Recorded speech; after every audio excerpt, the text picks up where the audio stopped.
Hello students, welcome to AJ Commerce Academy. In today's class, we will discuss Indian Economic Development's first chapter, Indian Economy on Eve of Independence. तो ये एक बहुत important topic है. इसके ऊपर से जो 12th में स्टूडेंट्स, तो ये एक इंपॉर्टेंट टॉपिक है तो जिसको हम आज डिस्कस करने वाले हैं. Indian economy on eve of independence, यानी जिस दिन हमको फ्रीडम मिला था, यानी 15 अगस्त 1947, तो जिस दिन हमारे यहाँ से ब्रिटिशर्स गए उस दिन हमारी इकोनॉमी की क्या कंडीशंस थी. तो we know that very well, we were the colony of Britishers, मतलब ब्रिटिशर्स का हम पे ऊपर रूल था और ब्रिटिशर्स ने जो हमारी इकोनॉमी थी उसका एक्सप्लॉयटेशन करा था. उसका एक्सप्लॉयटेशन क्यों करा था? क्योंकि ब्रिटिशर्स की जो इंडस्ट्रीज थी उस समय बहुत ग्रो हो रही थी, तो उनको ग्रोथ के लिए रॉ मटेरियल की रिक्वायरमेंट थी. उस रॉ मटेरियल की रिक्वायरमेंट के लिए उनके लिए बेस्ट डेस्टिनेशन कौन सा था? इंडिया एक बेस्ट डेस्टिनेशन था. तो जब वो गए तो उस समय हमारी इकोनॉमी की जो कंडीशंस थी वो बहुत ही बैकवर्ड थी. तो इस टॉपिक में अभी हम यही देखेंगे. इसके ऊपर क्वेश्चन भी बनता है कि what was the condition of Indian economy on eve of independence. तो now let's start the class. तो features of Indian economy on eve of independence. First, stagnant economy. इसके ऊपर एक सेपरेट क्वेश्चन भी आता है कि what is the meaning of stagnant economy. तो stagnant economy is that one which shows little और no growth in income. Stagnant economy कौन सी इकोनॉमी होती है? जिसके अंदर इनकम में कोई ग्रोथ नहीं होती है, जिसमें बहुत कम चांसेस होते हैं इनकम में ग्रोथ होने के. तो फर्स्ट फीचर क्या था हमारी इकोनॉमी का on eve of independence? Stagnant economy, जिसके अंदर कोई भी चांसेस नहीं थे, बहुत लिटिल चांसेस थे ग्रोथ के. Second, backward economy. Backward economy is that economy in which per capita income is very low. Backward economy, second characteristics क्या थी? Backward economy थी. और backward economy कौन सी economy होती है? जिसके अंदर per capita income बहुत low होती है. हमारी per capita income 1947-48 में कितनी थी? Only 230 rupees. बहुत कम थी, जो किस चीज का साइन था? पॉवर्टी का साइन था, गरीबी का साइन था. Third, agriculture backwardness. हमारा एग्रीकल्चर भी बैकवर्ड था. क्यों? क्योंकि हमारी 72% of the working population was engaged in agriculture. 72% working population हमारी एग्रीकल्चर में एंगेज थी, लेकिन उनका जीडीपी में कंट्रीब्यूशन कितना था? Only 50%. It is the sign of backwardness. Production was extremely low. Per hectare output of wheat was only 660 kg और rice 710 kg. बहुत कम था.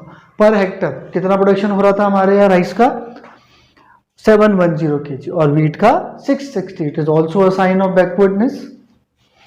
Food grain production was barely enough for subsistence. और हम इतना ही production कर पाते थे कि हमारी जो पॉपुलेशन है उनकी नीड्स का हम फुलफिल कर पाए. और उस समय कई बार तो ऐसा भी होता था कि नीड फुलफिल ही नहीं कर पाते, तो हमको इंपोर्ट करना होता था. फॉरेन कंट्रीज के ऊपर हमको डिपेंडेंट होना पड़ता था. Now fourth point is industrial backwardness. There was lack of heavy industries. Only Tata industries थी उस समय और कोई बड़ी इंडस्ट्रीज नहीं थी.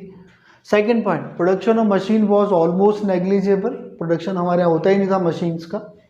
Small scale and cottage industries were almost rude. और जो भी ब्रिटिशर्स थे उन्होंने क्या करा था? जितनी भी हमारी स्मॉल स्केल इंडस्ट्रीज थी, जो हमारी कॉटेज इंडस्ट्रीज थी, वही हमारे यहाँ पर उस समय मेन एम्प्लॉयमेंट का सोर्स था. उसी को ब्रिटिशर्स ने क्या कर दिया था? उसको खत्म कर दिया था, रूइंड कर दिया था.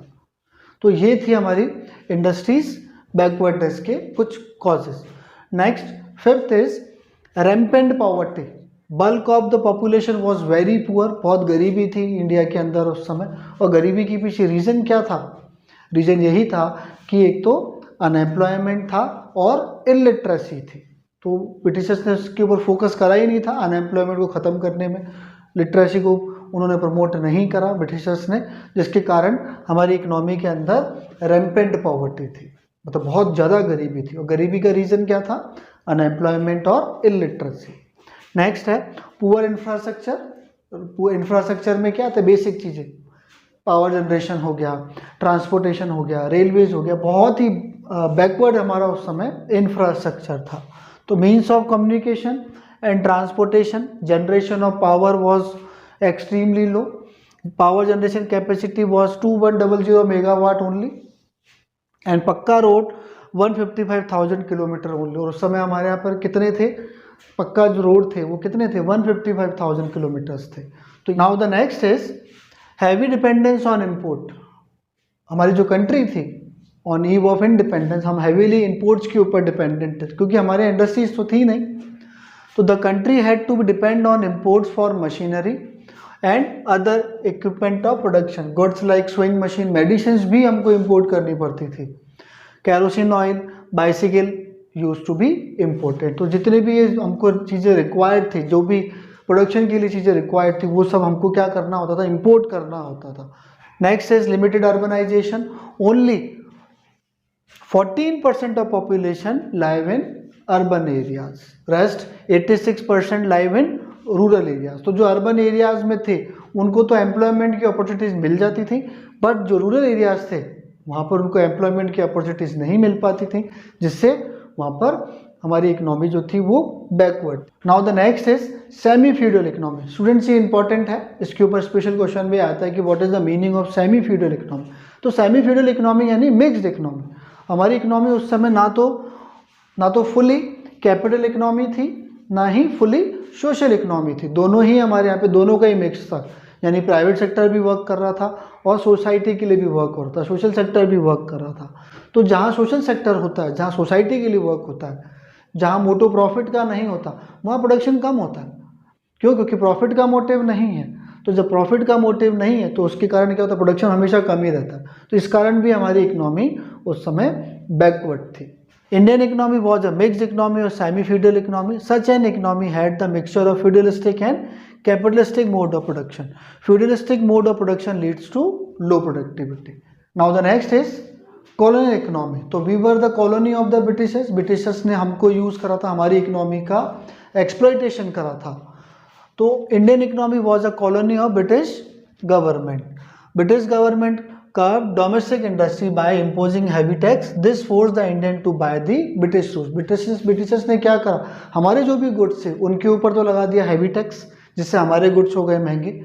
और जो इंग्लैंड के गुड्स थे उनको जब इंपोर्ट करा इंडिया के अंदर, तो उसको इंपोर्ट ड्यूटी फ्री इंपोर्ट करा। तो ड्यूटी फ्री इंपोर्ट करने से क्या हुआ, उनके गुड्स हो गए सस्ते और हमारे गुड्स हो गए महंगे। तो जो हमारी इंडियन जो पॉपुलेशन थी वो किसके ऊपर शिफ्ट होने लग गई, ब्रिटिश गुड्स के ऊपर शिफ्ट होने लग गई। क्यों? क्योंकि ब्रिटिश गुड्स तो थे चीप रेट में और इंडियन जो गुड्स थे टैक्स लगने के कारण वो ब्रिटिश गुड्स से थोड़े से उनके प्राइसेस हाई हो गए। तो इससे हमारी डोमेस्टिक इंडस्ट्री खत्म हो गई। Indian economy use as a source of raw material for the British industries. Britishers ने क्या करा, हमारे यहाँ से रॉ मटेरियल सारा ड्यूटी फ्री इंपोर्ट कर लिया, एक्सपोर्ट कर दिया sorry. Indian economy used as a source of raw material for the British industry. Advocates were committed to the Indian artisans so as to force them to close their cottage industry. Britishers क्या करते थे, उन्होंने forcefully हमारे जो artisans थे उनकी जो industries थी उसको बंद करा दिया, जिससे क्या हुआ और हमारे यहाँ पर अनएम्प्लॉयमेंट क्रिएट हो गया और उससे हमारी इकोनॉमी और बैकवर्ड हो गई। तो ये कंडीशंस थी हमारी इंडिया की on the eve of independence. I hope आपको समझ में आया होगा। समझ में आया तो हमारे चैनल को सब्सक्राइब करिएगा और वीडियो को लाइक करिएगा। Thank you.